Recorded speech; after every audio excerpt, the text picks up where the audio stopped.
Exactly 9:40 a.m. Welcome back to News and Views on Salam Media. Now, 4 years ago, South Africa witnessed one of the most violent episodes of civil unrest since the dawn of democracy.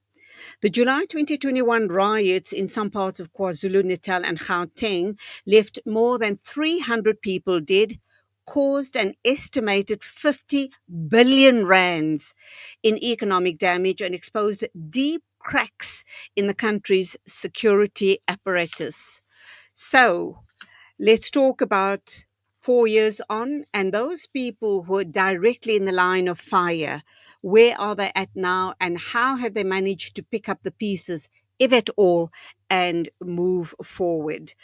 Member of the Voice of Phoenix and community activist Mervin Reddy, Pastor Mervin Reddy, will talk to us today about 4 years on the July riots. Good morning to you, Pastor. Welcome to the program. Pastor Mervin Reddy, are you with us? Okay, it doesn't look like his line is very stable. The picture has just frozen as well. Let's see if we can get him on the telephone instead. In the meanwhile, we'll take some ad breaks and then we'll talk with Pastor Mervin Reddy.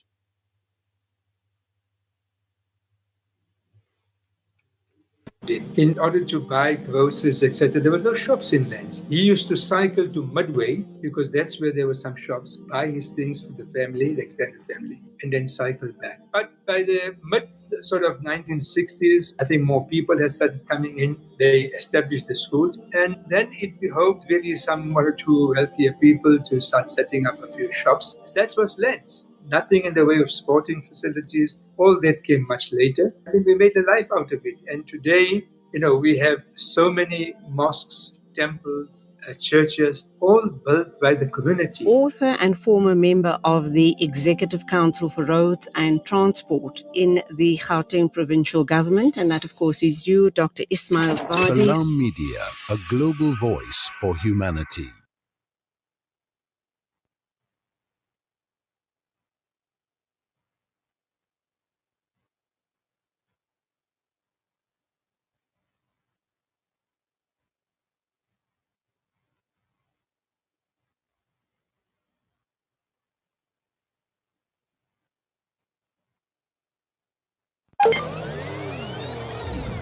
This is very clearly a political and military operation which is designed to replace impartial humanitarian aid, and also very much designed in order to displace population towards areas controlled by the IDF. Because a lot of times the distributions are happening at 12 o'clock in the night or 2 o'clock in the morning with virtually not prior notice. I mean, like they give 10 minutes, 20 minutes prior notice. Only reaching the places, it takes half an hour, 1 hour, even if you are in Han Yunis. It is purely designed to degrade and to humiliate the people who is looking for food. I mean, we are talking about stadium-sized space, which is surrounded by mounds and by barbed wire. You have only one entrance. They make you go through some fences. Of course, the ones who go there, normally they are young people, the strongest ones that are trying to get, the food. They get into, they grab the food and they go out quickly. And in these moments, even if you arrive earlier because it's a combat zone, you should not be there, you get shot. If you are in the area during the distribution, but you are, not going by the correct way, you get shot. And if you are leaving later or in the area and you shouldn't be there, you get shot also. So, only young people who is a lot of times looking to do business are jumping into the most valuable items. At the end of the distributions, we could take half an hour. Very few vulnerable people like women and some children able to reach some food that is remaining in the floor. On the ground from Khan Yunis in Gaza is Aitur Zabalagozgwa. He's the emergency coordinator for Salam MSF. Media, a global voice for humanity. Connect and stay ahead with Salam Media. This is Salam Media, coming to you live from South Africa. Welcome back. It is 9:45. This is our final interview of the morning. We're trying to connect up with Pastor Mervin Reddy. He is a member of the Voice of Phoenix and a community activist, talking to us about post the July riots. And of course, we do know that it just absolutely devastated the country of South Africa, our country. I don't think we ever imagined we'd witness something like this in our lifetime. But let's check if not only us as a community of South Africa has learned anything at all from the aftermath of the riots, but what about the South African police services? Pastor Reddy, good morning. Welcome. I hope you can hear me. Good morning to you, ma'am, and your listeners as well. Welcome, and thank you indeed for making time to talk to us about years after the July riots. No, thank you for the opportunity, and also just to correct you. I'm now with the organization called SAPS in Dawania, which means let's build together. Wow. And we need such organizations, don't we? Because I think something like the July riots 2021 scarred us as a country, scarred our psyches to such an extent that I think some of us still view each other with deep suspicion. I think absolutely, you're correct in what you are saying, because there's always been a pre-existing relationship in the Indo-African communities where we embraced each other for many, many decades, living side by side with our African counterparts, our brothers and sisters in the townships, as well as them living amongst us within the Indian suburbs. But we must always remind ourselves, and this is where people are failing to understand the gist of the July 2021 unrest, is that there was a group of instigators behind this.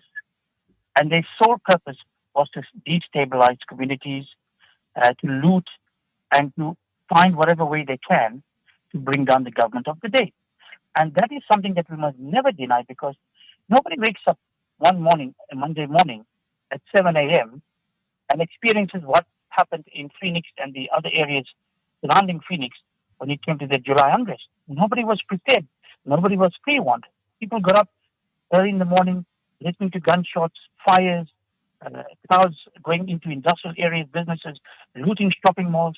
Nobody was prepared for that.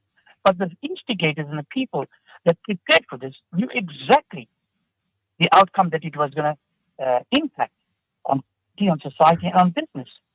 And we were caught up as community and residents in areas that were affected by this, unbeknown to us that the narrative that will come out of this is that the Indian community will be seen as racist and massacre people, which has never been the notion for over 4 decades.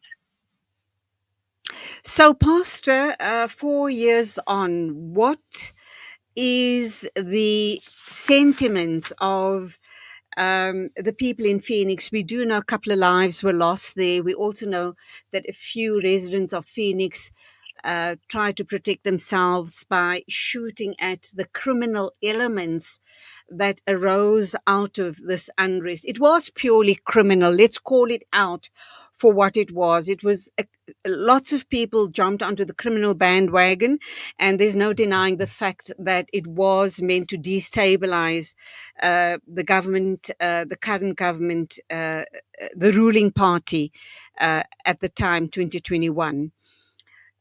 What is the mood like now? And I'm wondering also about those families who lost loved ones, and when they reflect on that day, realize that it was so totally unnecessary. Totally unnecessary. So, on the one hand, I want to talk about closure for the people, forgiveness, the moving on. And then on the other hand, talk about this should have been a lesson for us in South Africa, and very especially for the Department of Safety and Security internally and and SAPS. Have we learned anything? Have we tightened our belts? Is our police departments, are they on track? Are they serving the people of South Africa? I think firstly, let me get to your, respond to your first point of the social cohesion and the embracing of of the aftermath of the July 2021 unrest. So, as a community, even while this was still fresh in the first week after the July unrest, the communities of Phoenix, Wallachia, and Amautu met. We helped each other out in terms of giving aid to those that were locked in the township that couldn't source food items, bread, daily essentials. We went out and reached out to them.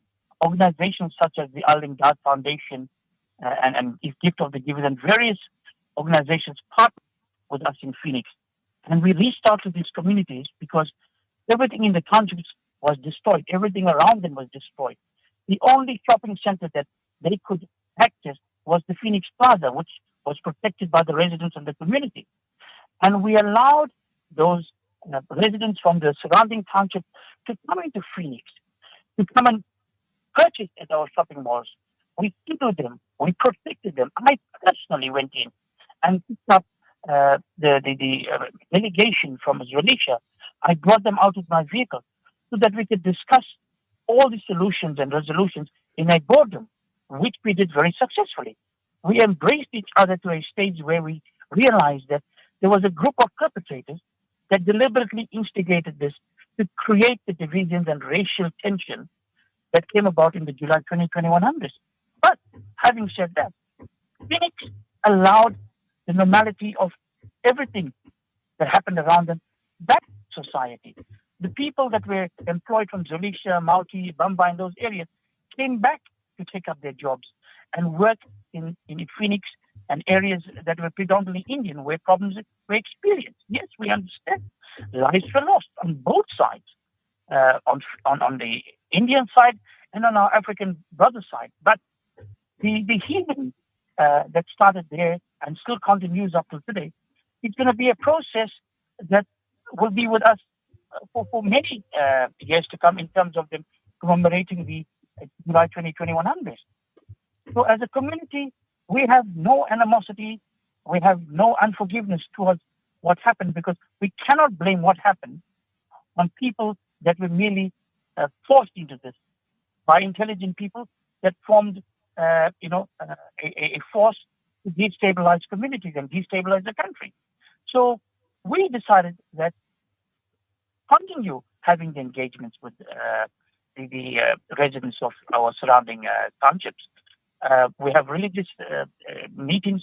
We have social cohesive meetings where we go into Zwalisha, Mauti, and Bambai, and they come into Phoenix. Remember, there was never a fracture between the both communities. We always embraced each other. We always worked in a cohesive manner with them.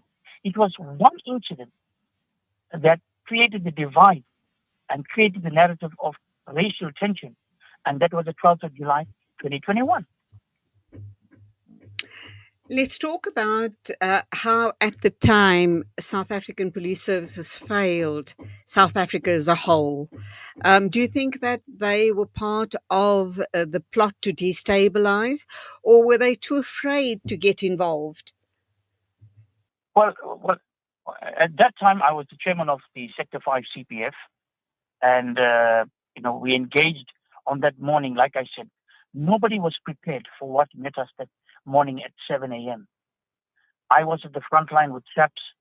There were shots being fired into the Phoenix, most of the Brookdale area, and the police had to return fire to hold the ground so that those 1,200 people that were on the riverbank that was going to come into Phoenix, in fact, they came into Phoenix, Brookdale Drive, and with the assistance of the police and private security, we managed to push them back into the township and hold them there so that they don't come into Phoenix. And the police were caught off guard as well because they ran out of ammunition. They were never prepared for what they faced that morning. Private security was never ready and was never prepared for what they faced that morning. In fact, my CPF chair from Sector 4, the late Kuben Governor, was the first one to be taken down by the that was coming into Brookdale Drive. And I had to drive in with members from the CPF, load him in our vehicle and take him out because the mob was on him. He was on the floor. They beat him up. They hit him with boulders. They stole his firearm. And we had to go in there and rescue him and bring him out and take him to a hospital.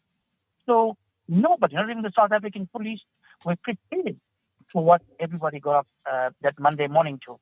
So it was not a matter of whether the police didn't, respond to what was happening. They did not have the logistics. They did not have the manpower. And obviously, they were also, safeguarding themselves, because here you've got 1,200 people coming out and you've got 7 policemen in the front line. There's nothing they could have done. Nothing. Okay. But they stood their grounds and they held that mob back.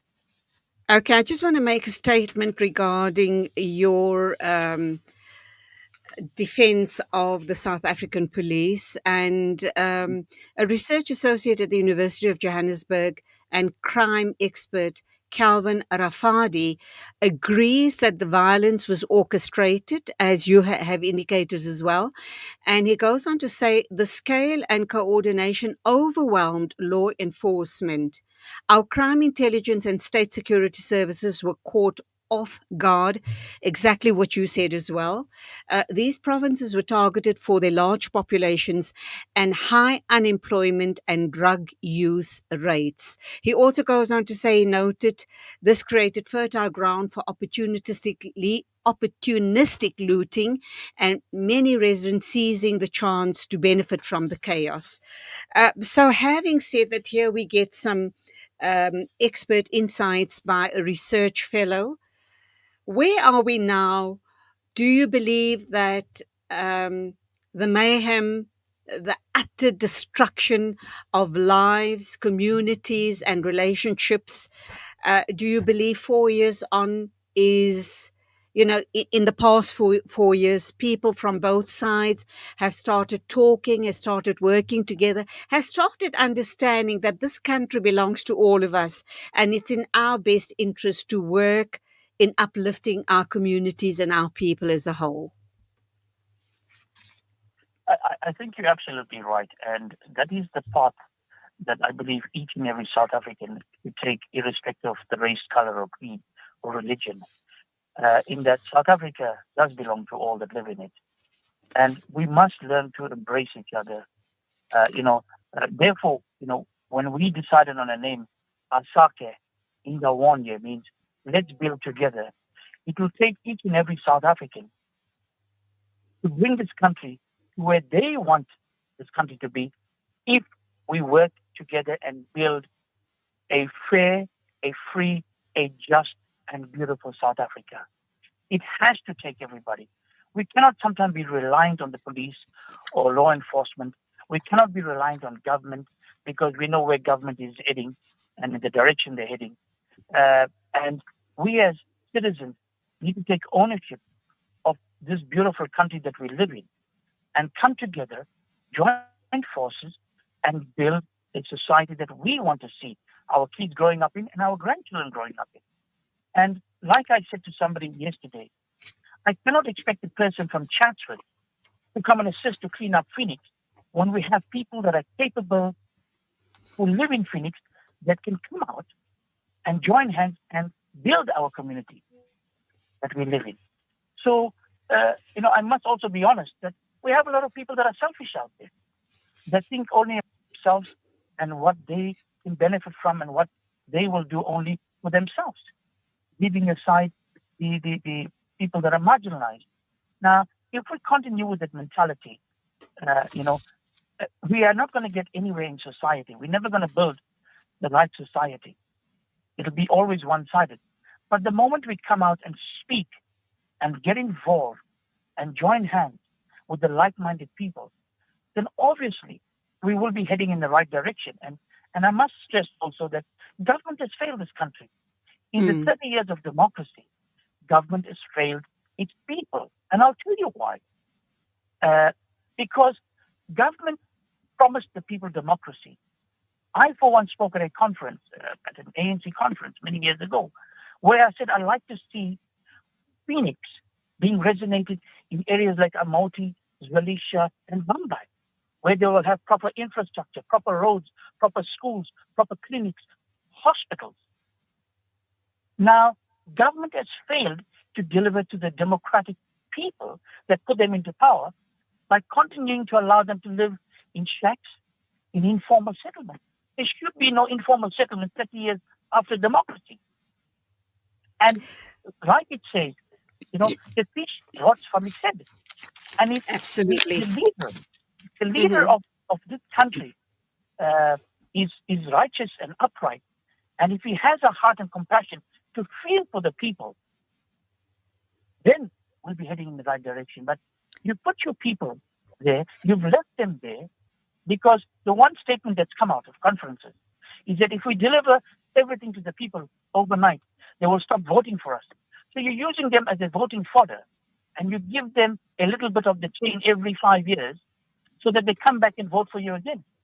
I mean, who are you trying to lie to? Why are you misleading the people of this country that you're a better government than the previous regime? You're just as worse off as the previous government that ran the country. And If not worse. And it did that. Pastor Mervin, Reddy, thank you indeed. We're going to have to wrap up there. Thank you indeed. We just hope and pray that Phoenix and the surrounding areas have mended their relationships, mended their bridges, and are living in peace and harmony. And please, God, let us never, ever see another uprising like we did 4 years ago, the July riots. Continue your amazing work. God bless, and all the very best to you. Thank you, and God bless you for this opportunity. And the people must know that the people of Phoenix, we love our neighbors. We will embrace them at any time. We will be there for them, and we will stand with them together, no matter what happens. God bless. God bless. It is exactly 2 minutes, 2 minutes after 10 o'clock, time for us to wrap up. But of course, we're wrapping up with a Fired Up series by Hafiz Imran Chunara from Africa Muslims Agency.